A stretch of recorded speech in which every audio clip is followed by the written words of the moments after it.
Whoa, look what you just stumbled upon. You're gonna love these videos, I hope. Please leave comments down below and click that subscription button. Alright, welcome back ladies and gentlemen. We are at the Autodesk Flame Beginners Tutorial Series, and this is what we've done so far. We have created a little wooded glen, scary looking scene with text and transitions applied to lights and cameras. We have also made a cool little zombie guy. He was green screened out and then comped into the scene, along with these boxes were comped into the scene and the CG here. We made a cool little transition, utilizing damage and stuff in Autodesk Flame. Wooded Glen, and put another CG in there and animated a color corrector to create this cool little strobe effect on him.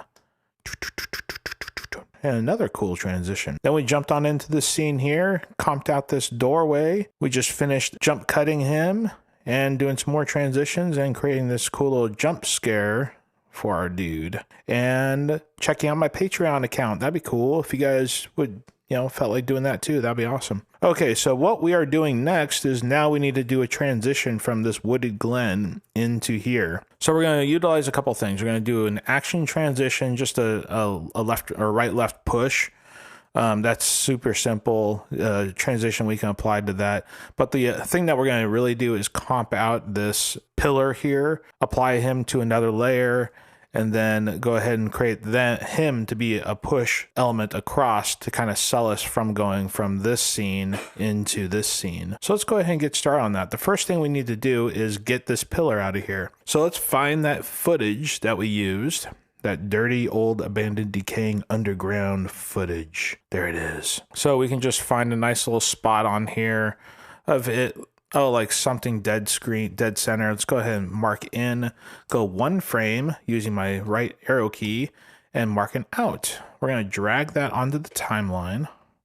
Go ahead and confirm that. Let's jump on down here and kind of take a look at him. Okay, so he has a time warp already applied to him because that's what happens when you drag like a piece of clip onto the timeline. Is it automatically applies a time warp and resize nodes to your shot on the timeline, kind of saving you quite a bit of time.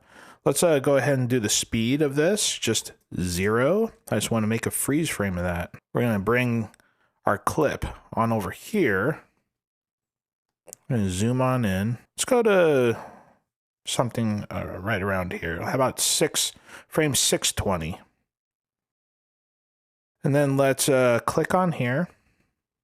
We are going to go, how about 43 frames later? So we're going to go plus 43, which brings our play indicator 43 frames further down the timeline. Going to select that clip, hit X to cut it, hit delete to delete it. Or you can just drag it off. You can also, if you haven't created that keyboard shortcut, you can just drag it on down. In the last video, we went through and showed you how to do a keyboard shortcut, mapping the delete key to deleting things. Imagine that. Okay, let's go ahead and slam this into a batch. We're going to do selection as flow graph and create batch. All right, now we have this all in batch here. We have a resize, we have our time warp. Let's jump back out and jump into the batch of this guy. And we're going to steal a couple of elements. So escape out if you're in action there. Image node, there's our color corrector. Okay, so go ahead and copy that. I was dumbfounded there for a second. I'm like, where's my color corrector? That's in the image. Yeah, paste that in. There we go. Now we have that getting the same look as the other footage. Now, all we got to do is just cut this on out. So let's grab a G mask. How about we connect him on up to the G-mask? Okay, so G-mask that. Let's press F1 to actually see our clip. That's the front of the G-mask, which is this red input. If we wanted to see the matte input, we would press F3, which is showing nothing because there's no matte connected into any of this. Connect a matte on into here, and then it should pop up a matte. There we go. So let's press F1 and then the N key to get the draw shape. Click back over here. We're going to zoom on in so we can see our pillar. And then let's just draw a shape around our pillar. Get that little chunk out of there. Actually, I don't think it's a chunk, but we just created a chunk. So this doesn't look very good because it's got all these Bezier curves in it. Let's go ahead and hold down the Control key, select by lasso selecting all those. If I press B, it's break tangent. So B is the hotkey, the break tangent. I just click on any of those points. Bam! It just makes them all straight lines. You can do a hybrid of the two. You could zoom in here and make some of these Beziers and stuff, but I did enough points that I don't need to do the Beziers, so I can just select, save some time, hit the B on everything, and not have to mess around with Beziers here, there, and everywhere. So F3 is the matte in, F4 is the matte out. Okay, so let's go ahead and hit F1. That's cool. So let's go ahead and do the effects nodes. Press 2 for a 2D transform. Bring that on into our scene. We'll go ahead and zoom on in. Let's go ahead and disconnect this. We'll do the shift option and shift option. And then we'll grab this guy, hold down shift and kiss those. There, now we have our 2D transform to be able to utilize and move it across. Let's go ahead and turn on the motion blur, which within this, I'm just going to turn the motion blur to 25 samples, 1 on the phase and 1 on the shutter. So let's go ahead and bring this guy on over to the far left. Go into auto key. We're going to go into the very first frame. And we're going to drop a keyframe right there. We're going to click this button, takes us to the very last frame. We're going to scrub him across. There we go. Come back out of auto key because I don't like having random keyframes riddled all over the place. And there we go. We got that. Is going to be our nice transition element. Motion blur is turned on. Everything's looking good. Let's jump on out of here and get this to move across with us. Here's our transition point between the wooded glen going into the dark, dank little dungeon. Okay, so we're going to right click and choose action transition. Let's go ahead and drag that on out to about, that length or so. Now let's go on over to our action transition that's up here. Here's the transition. If we click on preset, it just takes us into this, which, we could manually navigate to, the left, right, and whatever. And for me, it's a lot easier just clicking on this drop down button here and give me the right, left. Actually, we want a left, right push because we animated our pillar going left, right. Okay, so here's our pillar. Look at that. It's pretty close. Not quite enough. See, it's starting a little early. So if we just kind of shift this down a frame.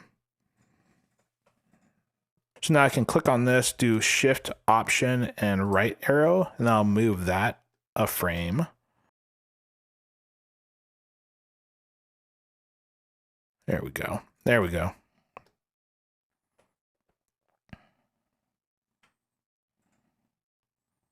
Now motion blur is doing some weird thing. What's going on there? So if we go in the comp and turn our pre-multiply, toggle that pre-multiply, and that definitely molds it back into the scene a little bit better.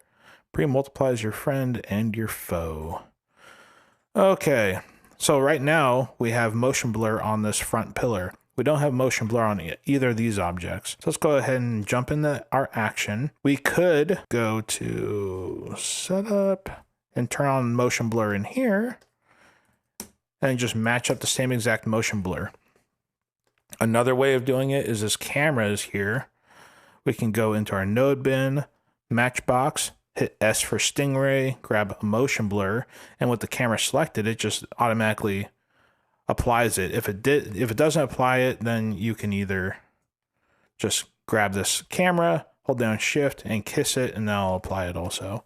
And then here's where you would want to play around with your exposure times to be able to get your motion blur to what you want. In this case, we are going to not do that, and we're going to just turn on our motion blur, have it 25, 1, 1. Those are the settings that we had in the regular shot of this pillar. So then motion blur matches up on both perfectly. We could even kind of tweak this pillar in a little bit differently if we wanted to get a different look on it. Change up his color correction just a skosh or something, add a color corrector to him. We can do all sorts of things. And up next, I think we're going to be going into some audio stuff within Flame. Go over some effects and do all sorts of other fun things. If you guys haven't done it yet, subscribe please and click that bell right down there. Check it out. Check out my Patreon. Check out my Patreon account too. While we're here, check out my band, Fade to Black. Spotify, Amazon Music, Apple Music, everything else.